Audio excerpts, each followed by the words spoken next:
Google search got two massive competitive news this week, and it is creating a lot of fear for Alphabet stock investors. The first competitive news comes from Perplexity AI as they release Comet, their agentic AI search engine. Then we also have reports that OpenAI is to release a web browser in challenge to Google Chrome. Now, these are two massive AI labs, and they should be seen as serious threats.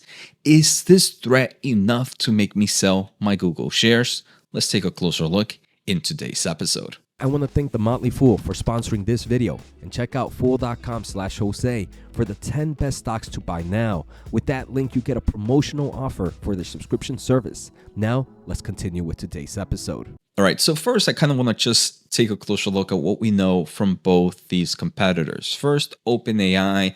I'm going to say this is the one that's a little bit less risky at the moment because these are just reports. We actually haven't seen search engine come out from OpenAI. We have seen one from Perplexity. And just a quick information on why these companies, why these AI giants want to have something like a web browser or search engine platform. The answer is very easy. Just data, right? A search engine is a great way to see what a user is trying to ask, how they use kind of these questions or queries in general, and AI companies can learn a lot to help improve their model overall. And you have a lot of users using something like that. It's free, vast amounts of data. Now, so for OpenAI, I would say OpenAI right now, it is a threat because they are a huge company, but the only one that has a real solution live right now is Perplexity, and that is with their Comet or so. So Perplexity mentions that Comet is kind of this agentic AI browser. And for those that don't know what agentic means, is where this AI tool can do a lot of the task for you. For example, with Comet, they kind of showcase here, like put together a grocery cart on Instacart for me from Walmart. I want to make butter chicken and chicken Cobb salad. So here you're telling the AI model what you want to do. And traditionally, most AI models just kind of give you the recipe and maybe some great links that you can start to find to add to your carts eventually, right? But here, this AI model is doing everything for you. It created this chart, and now the user kind of ended up asking a question of, can you give me the actual recipes so I can make the food that I want with these ingredients you picked out? So the user has to do a lot less. They don't have to search Walmart or Instacart to kind of get all this into their cart. It's done by some form of model. Some other things here in web browsing, you can kind of go into the search engine of Comet and say, summarize this Reddit thread for me. Again, you get all this information and you get to see. And then more importantly, they go on to say, hey, after you gave me this information, can you actually find a few YouTube videos about some of the questions that were answered in this Reddit? And then it goes on to give you some of those YouTube videos and to open it in a new tab. So this AI agentic is doing a lot of the work for you, where now you have the time to do other stuff. And they gave various examples from traveling, from video, from shopping, voice actor, email. Email, for example, it's like, hey, can you give me what are some of my recent emails from my teammates, and can you respond with the following stuff? So again, it's having this virtual AI intern per se at a cheap price. So Comet is there with this use case. Now, what I want to kind of go up to next is kind of explain the change in the AI market and how it's revolutionizing the AI search engine. So a fundamental shift is underway, challenging Google's 2-decade dominance and rewriting the rule of online information discovery. So there is two models, right? The first model is your traditional search, the search and click era. So users would enter keywords, Google returns a list of links with ads, and user clicks links and ads to find answers. Now, it's a whole different thing. AI search, it has created kind of this conversational answer revolution. So back then, I mean, I'm pretty sure the way you were using Google maybe just 5 years ago was completely different. Now you're asking a list of questions. A user asks a question, the AI engine provides a direct, synthesized answer, and the need for external clicks is vastly reduced. So you can see how this is disrupting the economical model for your traditional search and click era. And like we saw, the new challengers for this are Perplexity AI Comet, which they just recently announced their fully fledged web browser with a deeply integrated AI assistant. Unfortunately, this has an entry price of $200 per month at the moment.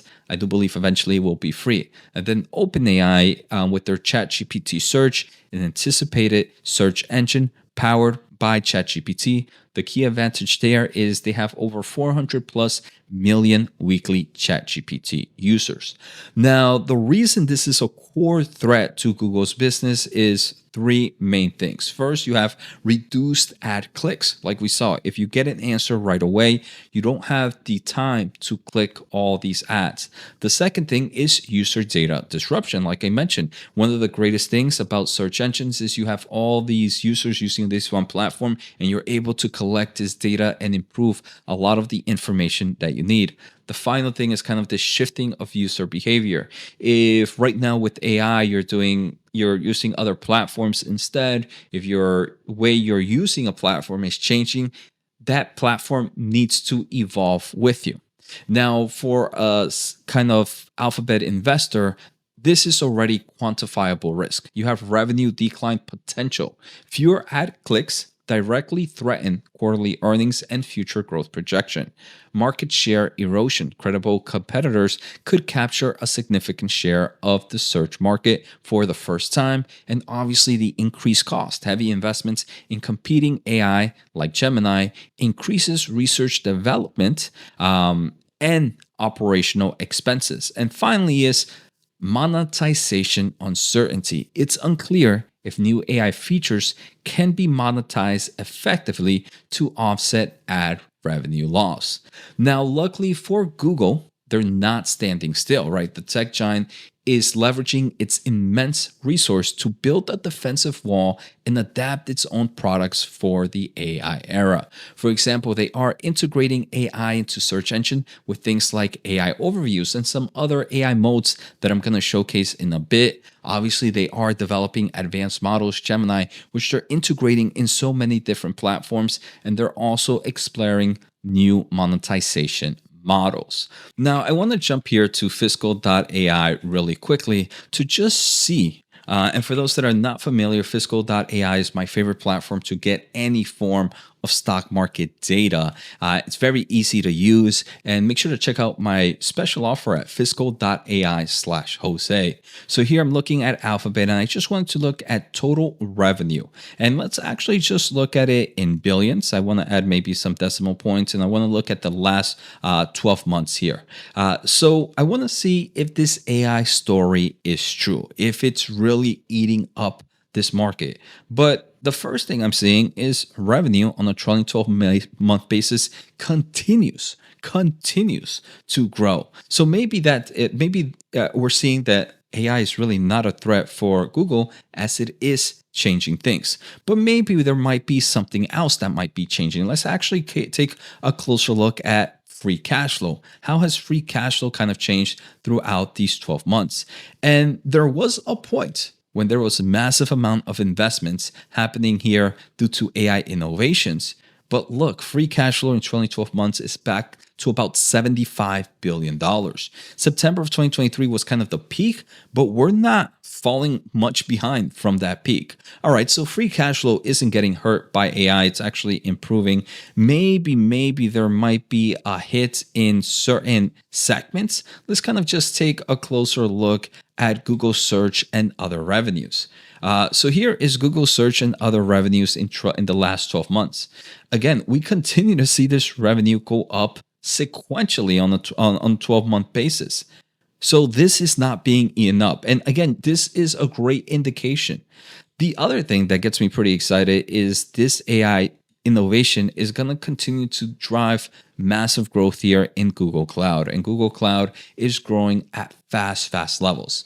So obviously we see the threat, but looking at the financial numbers here at fiscal.ai, we can easily determine that that threat hasn't really materialized just yet. And Google is already doing things to make it better. Now, I'm going to fast forward. I'll talk a little bit in a bit, but this presentation I have here really quickly, I made it with AI from Google Gemini in less than a minute or so. And I'll explain why, how I did it in a bit.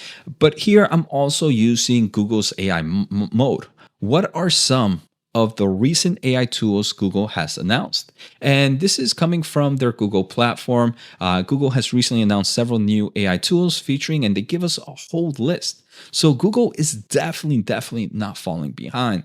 And they also have a lot of experimental stuff as well. One of my favorite is this one, Project Mariner, where we saw here with Perplexity, one of the things that they wanted to do is kind of have this agentic solution where AI model is doing a lot of the work. They kind of give you this put together a grocery cart on Instacart for me on Walmart.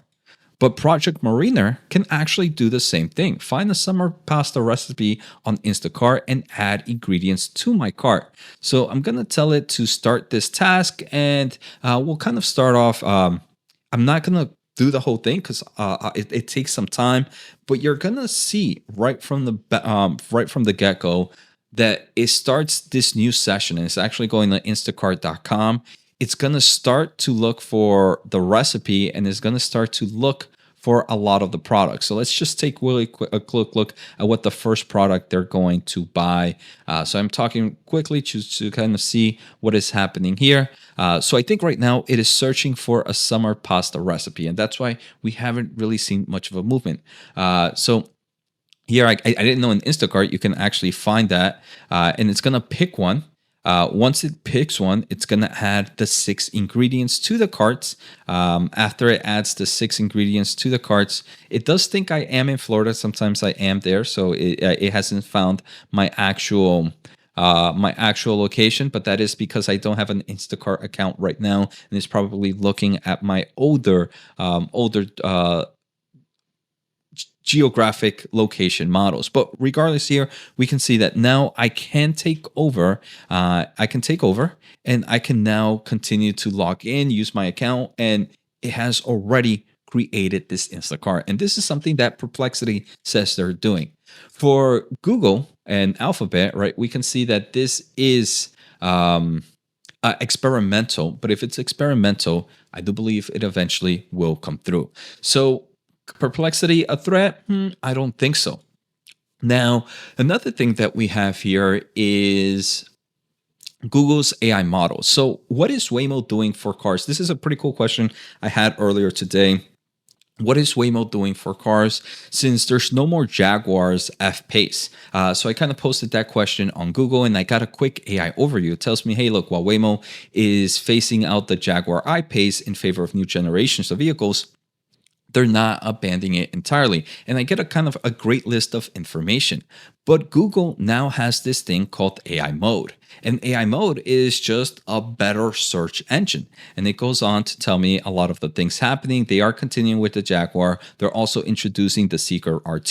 They're partnering up with Hyundai. They're investing in US manufacturing. They are expanding service coverage and so much more. So now this AI mode is a lot better than traditional search, and it kind of builds a little bit of that AI model to the AI search weapon. And again, one of the things is we are seeing the links here, so I can link for more and see maybe more ads in that space.